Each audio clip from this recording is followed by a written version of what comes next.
انا مش عارف هو فين التيشيرت الابيض يابا اللي عمال ادور عليه، تعبت اهو منكم انا. فين التيشيرت الابيض؟ ايه يا ولد ايه يا ولد بتزعلي كده؟ ما هو قدامك اهو. قدامي ده ايه ده؟ اعوذ بالله من الشيطان الرجيم. ايه ده؟ في خد هنا شويه ملح. اعوذ بالله من الشيطان الرجيم. خد لنفسك. خد ياض عايزك يا خد تعالى. ايه يا بابا عايز يا بابا؟ انت مش هتنادي؟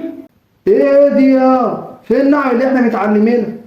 وبعدين فين وده شاري بقى 3 ايام بقى هنا؟ يعني شايله من 3 ايام ممكن تسال فيه دلوقتي؟ بعدين اول ما الريموت قدامك اهو، يعني انت مش فاهم انا ده خطوه وهتجيب. ايه ده؟ معلش يا حبيبي انا مبقتش اشوف. طب قولولي بقى كده معلش. بس انا فهمتك كده انت عايز اجيب الريموت وبتعمل اي حوار. خد يا عم الريموت اهو. احلى مسا عليك. ايه ده انت بقيت بتفهم اهو. طب يلا غور بقى كده من على الميسا بقى غور. يا اسطى اخرج بالليل فين يا اسطى؟ مش فاهم نروح فين.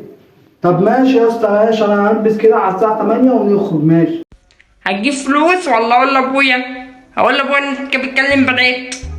انت عبيط يا اسطى؟ هو مكلم بنات؟ روح قول. ماشي يا عم بقى، انا اقول لابويا. يا بابا اول لما عرفت ان اخويا بيكلم بنات كده اقول لك، هو لما عرف ده ابني شتمني. شطبك يا نهار اسوخ. انت انا فين الجيم؟ لابس اسكرايب كده عشان تزرع العوضة الجامدة. ثواني.